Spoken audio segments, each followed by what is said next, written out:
I was dedicated on June 1976. No large sanctuary, no large dues. Just a handful of people who needed a place to pray. There was no rabbi, cantor, or even a synagogue. But nevertheless, a small group of people started their services in the backyard of the Max's house. It's just something that's a part of you. It's almost like having in a way how you watch your children grow up, and that's a special feeling and taking pride of their accomplishments.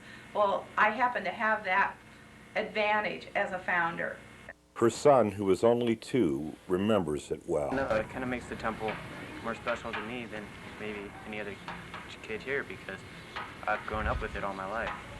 The congregation grew little by little. Too big for the backyard, so it moved to Shea Middle School, then to this church near Shadow Mountain.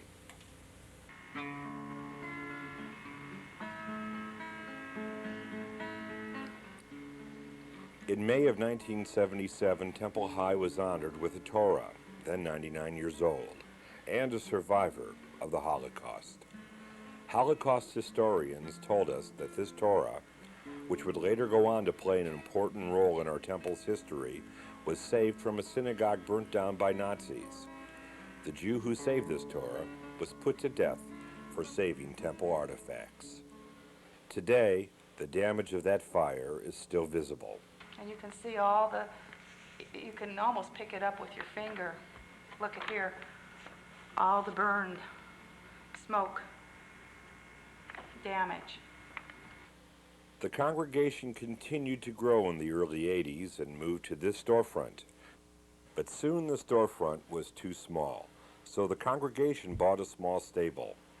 And from this barn, our temple would rise. Groundbreaking took place on April 4th, 1982. This old barn soon became a modest temple. It was rebuilt, not by carpenters, but by members and their children.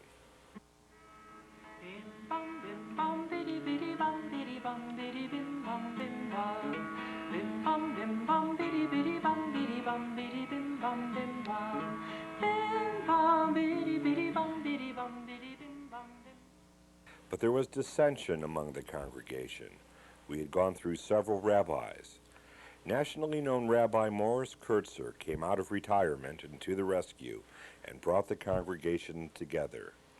9 months later, our present sanctuary was dedicated, December 12th, 1982. During this Hanukkah season, more than 100 families gathered today to dedicate a new house of worship. It's called Temple High, and it's located at 4645 East Maryland.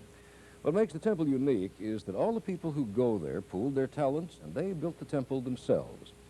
They raised $50,000 and renovated and added on to an old horse barn. But Rabbi Kurtzer wanted to retire, and 14 rabbis applied for the job.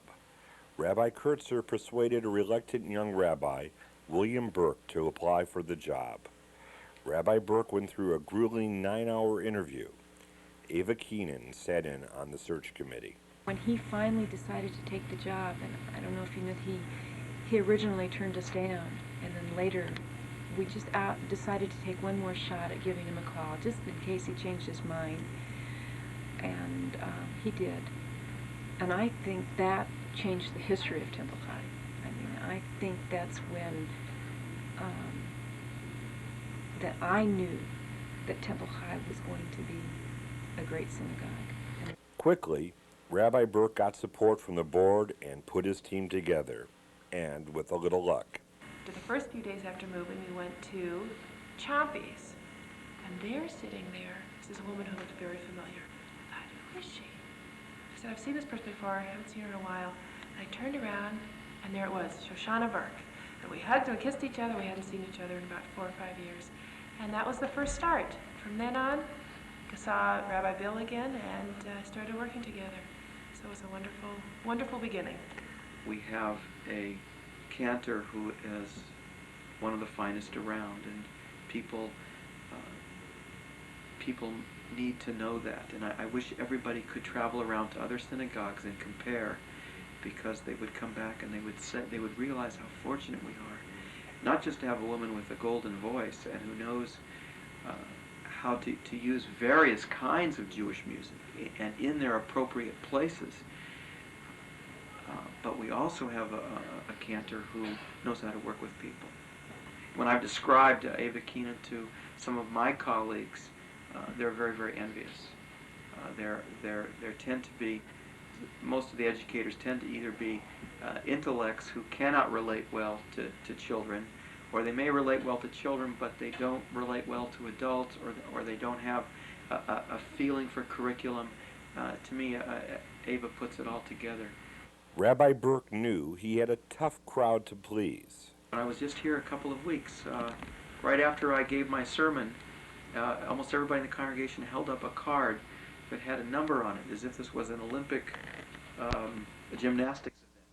And the card said 9.2, 9.8, 8.9. Most of them were very high scores. It was a pretty good sermon.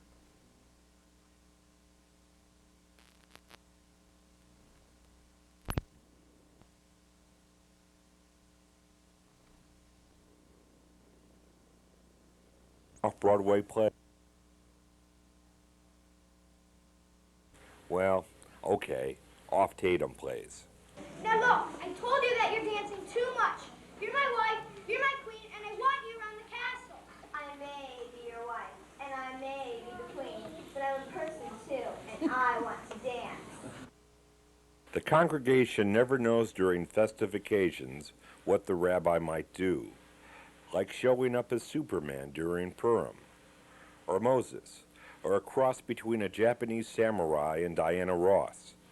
Sometimes he's the rabbi in blue jeans, and always a good listener. But last Purim, our rabbi got a little back.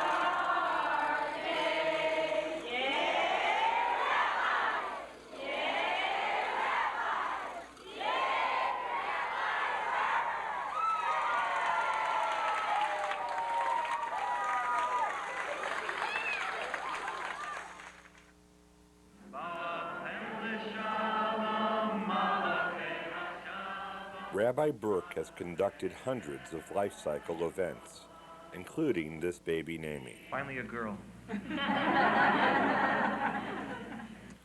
Education of our young has played an important role at Temple High. In 1989, Temple High will have the largest Jewish Sunday school in Arizona. Temple High has believed retreats are wonderful ways to teach children about Judaism. And while parents of children enjoy the solitude of a childless weekend, Rabbi Burke has things well under control. At retreats, Rabbi Burke, Sharona, and Ava put together great Jewish experiences. We learn the mitzvah, the importance of visiting the sick. The retreats have worked so well, a couple of retreats for entire families have been put together.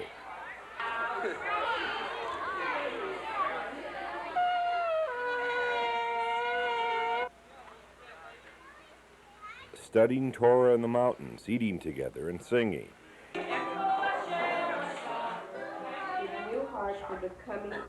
More than half of the congregation belong to a Havarah, among the highest percentage in the nation. These families get together monthly to celebrate Jewish life. Adult education also has been emphasized at Temple High.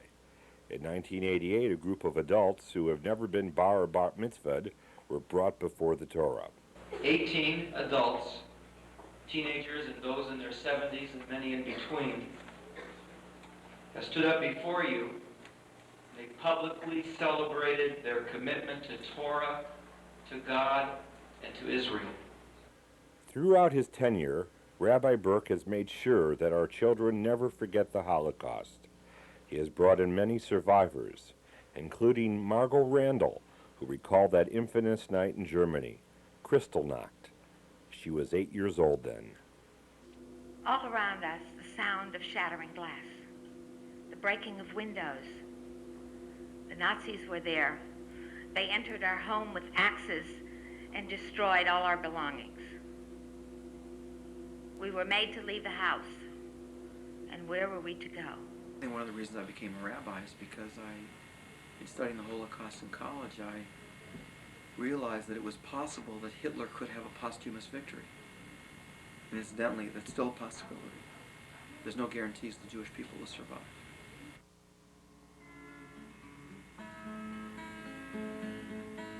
Memories of the Holocaust were present at the bat mitzvah of Natalie Goldberg.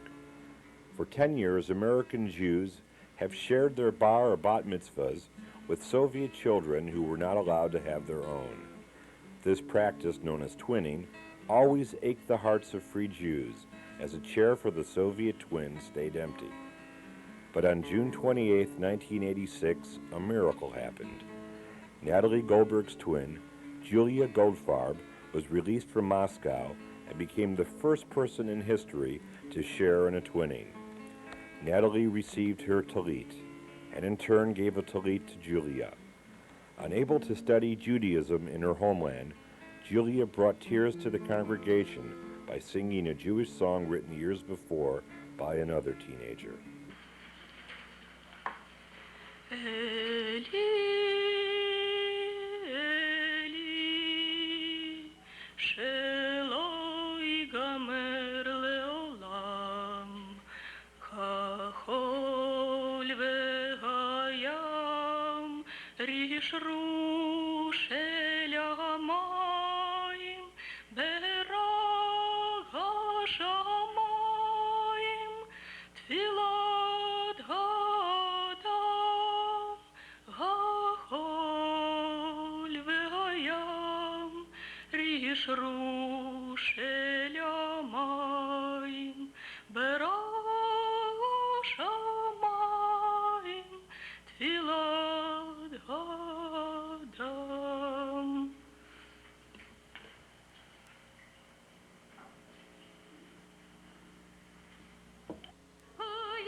As Natalie and Julia walked the Torah around the congregation, Julia held on to the Holocaust Torah, 109 years old at the time, a poignant reminder that many Jews still are not free. My friends, what is extraordinary about this day is that we do not just hear the story, that we participate in the actual event. This is the Exodus. This is Judaism. And we are the generation of the Exodus. Another miracle happened on May 2nd, 1987. It was the bar mitzvah of Joel Hornstein. Joel was born with severe learning disabilities, and doctors diagnosed him as autistic. They said he was unable to be taught to read or speak. But on that day in May, Joel became a bar mitzvah.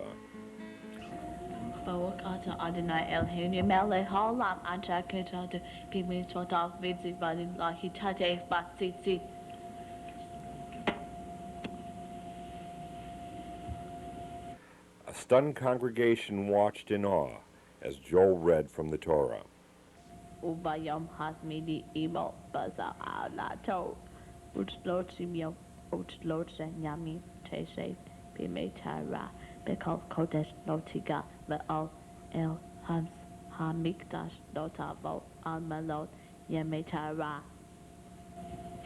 Joel, when you were a baby, you'd wake up at 2 o'clock every morning and demand to be fed.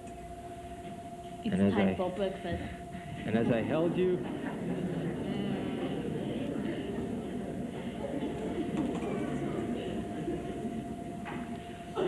and as I'd hold you in my arms and feed you, I'd think about the kind of person you'd become, the kind of man you'd become, the things you would do, the things you and I would do together, the things we would do as a family together. And those dreams and hopes and expectations things have turned out a little bit differently than I had thought. But along the way, I've learned some things from you, things about what's really important and what really isn't. And I'm very proud that you're my son, and I'm very proud of you today, and I couldn't love you any more if you were any different. I wish you a continuation of all the love that's in this room right now, and good health and happiness all the days of your life. Today you have heard from the mouth of one who they said would never talk or read or function outside of an institution, the words and sentences and paragraphs of his tradition in English and Hebrew. And how precious in God's sight are these words.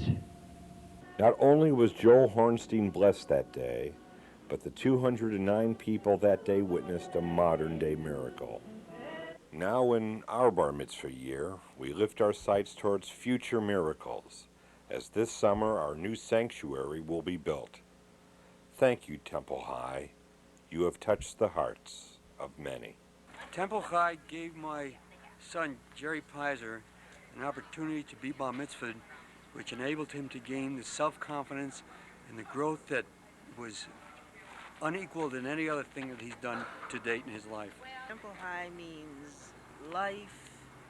It means bringing me closer to God and closer to God's people. Temple High means family to me. And worshiping has always been a great thing with me.